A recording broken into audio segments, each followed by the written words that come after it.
Hello students, मैं हूं सुजाता चौहान और एक बार फिर अपनी ऑनलाइन टीचिंग क्लासेस में आप सभी बच्चों का अभिनंदन करती हूं।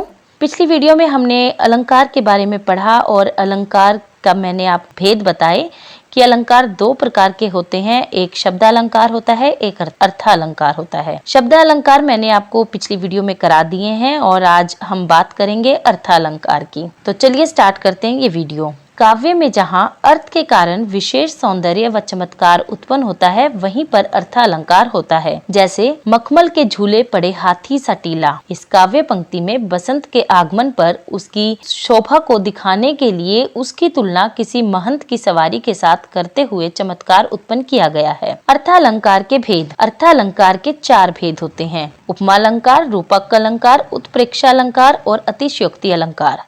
ये चारों अलंकार अर्थालंकार के अंतर्गत आते हैं। तो सबसे पहले हम बात करेंगे उपमा अलंकार की। उपमा का अर्थ होता है समानता दिखाना। जब किसी व्यक्ति, वस्तु आदि के स्वभाव, स्थिति, रूप, गुण आदि की तुलना या समानता किसी अन्य व्यक्ति या वस्तु के साथ की जाती है, तब वहां पर उपमा अलंकार का प्रयोग होता है। जैसे मुख चंद्रमा सा सुंदर है, निर्धन के धन सी तुम आई, नील गगन सा शांत हृदय हो रहा था, निर्मल तेरा नीर अमृत के सम उत्तम है, पीपर पात सरिस मंडोला। इन सभी पंक्तियों में उपमा अलंकार है। उपमा अलंकार में तुलना के लिए हम कुछ शब्द हैं जिनका प्रयोग करते हैं, योजकों का प्रयोग करते हैं। वो योजक हैं सा, सी, से, सम, सरिस। ये सभी योजक उपमा अलंकार में प्रयोग किए जाते हैं। अब बात करते हैं रूपक अलंकार की।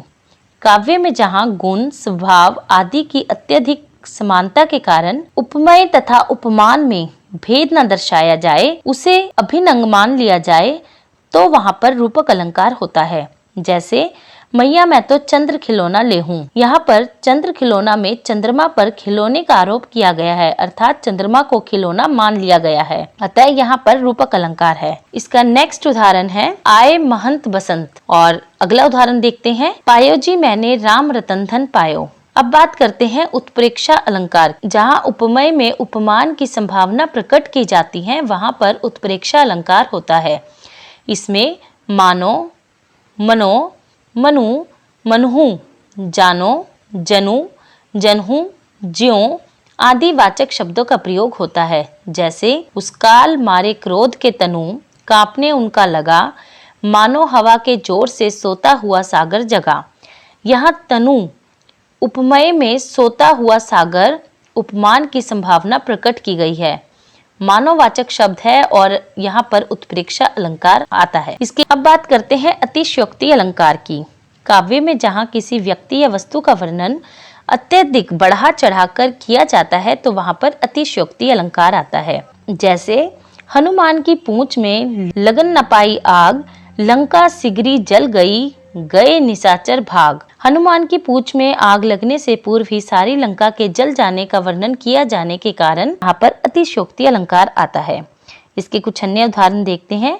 इतना रोया था मैं उस दिन, लाल तलैया सब भर डाले, बाण नहीं पहुंचे शरीर तक, शत्रु गिरे पहले ही भू पर। तो आज की हमारी ये वीडियो यहीं पर समाप्त होती है और इसी के साथ साथ सभी अलंकार भी यहीं पर समाप्त हो जाते हैं। और उम्मीद करती हूँ आपको मेरी ये वीडियो अच्छी लगी होगी और आपको अलंकार सभी समझ आ गए होंगे। अगर आपका कोई प्रश्न है तो प्लीज कमेंट कर मुझे जरूर बताइए और मेरी वीडियो को लाइक और शेयर करना मत भूलिएगा। आप सभी का धन्यवाद।